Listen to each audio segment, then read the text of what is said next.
It didn't begin with sirens or parades, those symbols of conflict and forced celebration. This wasn't a moment manufactured for television or orchestrated by political elites.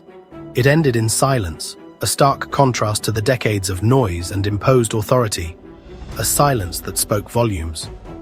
On Dakar's streets, the usual bustle faded, the vibrant energy of daily life momentarily subdued, as if holding its breath. The vendors quieted, the traffic slowed.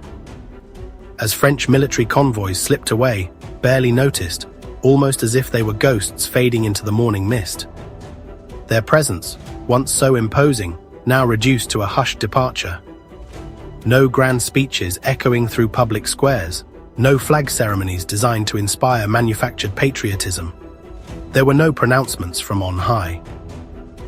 Just a quiet, historic shift, a subtle but seismic change in the landscape of power. The Senegalese flag, now waving with a renewed sense of purpose. For decades, French troops were a fact of life, an undeniable presence woven into the fabric of Senegalese society, a constant reminder of a colonial past, their bases a constant reminder of power imbalances, a symbol of foreign influence that cast a long shadow over the nation's aspirations for true sovereignty. Their silent departure marked the end of an era, the closing of a chapter defined by external control and the lingering effects of colonialism. On Africa's terms, a testament to the continent's growing self-determination and its unwavering pursuit of genuine independence. This was a quiet revolution, a revolution of the spirit, a reclaiming of agency without the need for violence or upheaval. A victory felt in the collective exhale of a nation reclaiming its space, its identity, and its future. A shared sense of liberation permeated the air. The silence was heavy with history, a silence pregnant with the weight of past struggles and the promise of future triumphs. A page turning without fanfare, a new chapter beginning not with pronouncements, but with the quiet resolve of a people ready to write their own story. For millions, this was a personal celebration, a moment of quiet reflection and renewed hope for a brighter future for themselves and their children. No need for politicians to explain, no need for elaborate justifications or spin. The people understood. They felt it in their bones. The loudest sound was invisible chains finally falling away, the shattering of mental barriers and the dismantling of internalized oppression.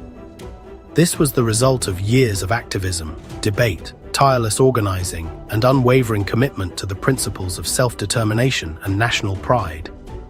And a new generation refusing old arrangements, a generation determined to forge its own path and shape its own destiny, free from the constraints of the past.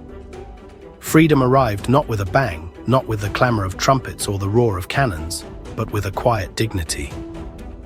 But with the profound stillness of a promise fulfilled, a testament to the enduring power of hope and the unwavering spirit of a nation. For 65 years, since independence, French troops never truly left Senegal. Defense agreements kept their presence alive, a paradox of sovereignty with strings attached. The EFS bases were more than soldiers. They were anchors of French influence, shaping politics and identity. Officially, it was partnership. In reality, it was a reminder of dependency and unequal power. Critics saw it as neo-colonial control, stifling Senegal's own security growth. Over time, the presence became normalized, but resentment simmered beneath the surface. The story was never simple cooperation. It was a long struggle to step out from the colonial shadow. France's withdrawal from Senegal wasn't a sudden decision, but rather the culmination of mounting political pressure that had been building for years, both at home within the French political system and perhaps more significantly across West Africa. The sentiment against French influence was growing stronger with each passing day.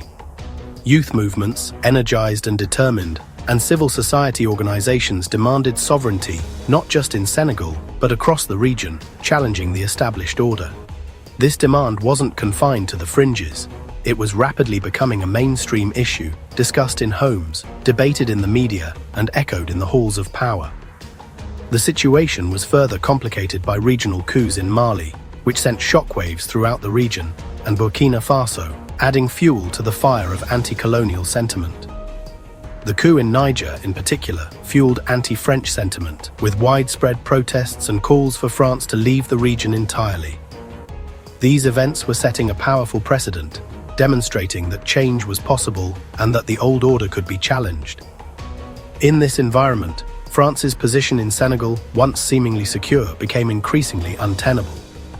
As its influence crumbled elsewhere, maintaining a strong presence in Senegal became more and more difficult, both politically and logistically. Within Senegal itself, democratic debate flourished, with all segments of society weighing in on the future of the country's relationship with France. This open and vigorous discussion only amplified the call for withdrawal, making it impossible for the government to ignore the will of the people. The government found itself caught between old alliances, forged in a different era, and the new aspirations of its people, who were demanding a more independent and sovereign future. In the end, the people's voice proved stronger than any political calculation or diplomatic pressure. The regional domino effect, with country after country questioning French influence, made French presence a liability, not an asset. Under these circumstances, a quiet, negotiated exit was preferable for all parties involved, to a potentially chaotic and damaging forced expulsion, which would have further destabilized the region. In the end, it was a clear victory for Senegalese agency and self-determination, and a powerful signal that the tide had indeed turned, marking a new chapter in the relationship between France and its former colonies. Senegal's decision to request the withdrawal of French forces marked the final act, a carefully orchestrated departure that resonated far beyond its borders. It was a move that signaled a significant shift in the geopolitical landscape of West Africa. This withdrawal was not an isolated event, but rather the culmination of a regional pattern, a series of events that pointed towards the diminishing influence of France in the region. The tides were turning, and long-held alliances were being re-evaluated. It all began in Mali, a nation grappling with its own internal challenges and external pressures. There, a military coup served as the catalyst, leading to the expulsion of French forces amidst growing accusations of neo-colonialism and a desire for greater sovereignty. The people of Mali voiced their discontent, demanding a new path forward. Burkina Faso followed suit, echoing the sentiments of its neighbor. The nation issued a firm demand, requiring French forces to depart within a month, signaling a clear break from the past.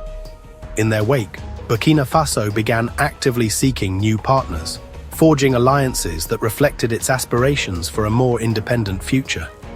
Niger's coup d'état delivered yet another significant blow to France's presence in the region.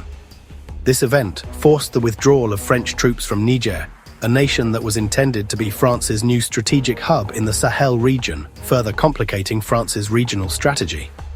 Each departure served as an encouragement for the next, creating a domino effect that rippled across the region.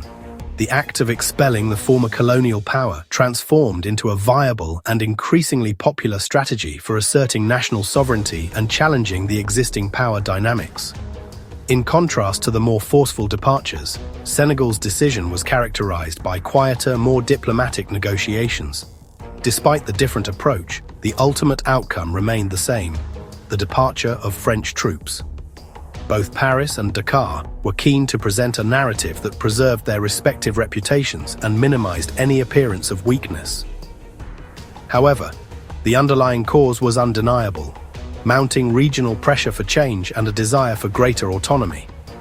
The dominoes had indeed fallen one after another, creating a chain reaction that reshaped the political landscape. Senegal's departure, in this context, represented the logical and perhaps inevitable conclusion of this unfolding drama. The era of French military presence in West Africa, once a defining feature of the region, had drawn to a close. As the sun set on one chapter, a new one was beginning, filled with both challenges and opportunities for the nations of West Africa. The French troop departures are the clearest sign of a reawakened Pan-African spirit. Today's movement is led by youth, artists, and activists, connected, informed, and united by a desire for true self-determination. This Pan-Africanism demands not just military, but economic and cultural independence. The anti-French wave is part of a broader call for Africa to control its own resources and narrative. In Senegal, pride is visible in music, fashion, and political discourse. The withdrawal is a concrete victory, fueling optimism and solidarity across borders. Social media amplifies this shared struggle, inspiring courage continent-wide. The Lion of Teranga now roars for all of Africa. A new, unified vision is taking hold.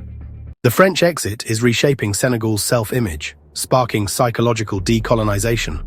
For decades, identity was split, proudly Senegalese, yet tethered to France. Now, national pride surges and the conversation shifts from partnership to leadership.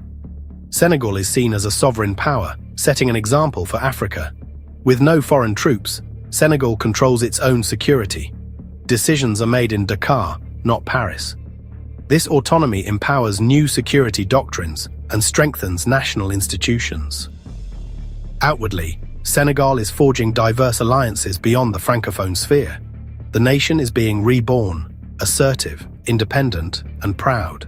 Western media barely noticed the withdrawal, framing it as a minor bureaucratic event.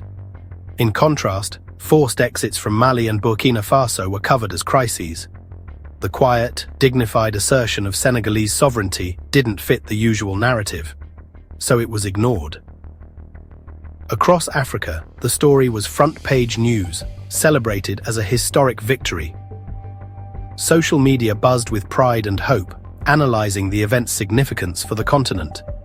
The West saw France managing decline. Africa saw itself rising. The silence was a deliberate framing, but Africa is now telling its own story.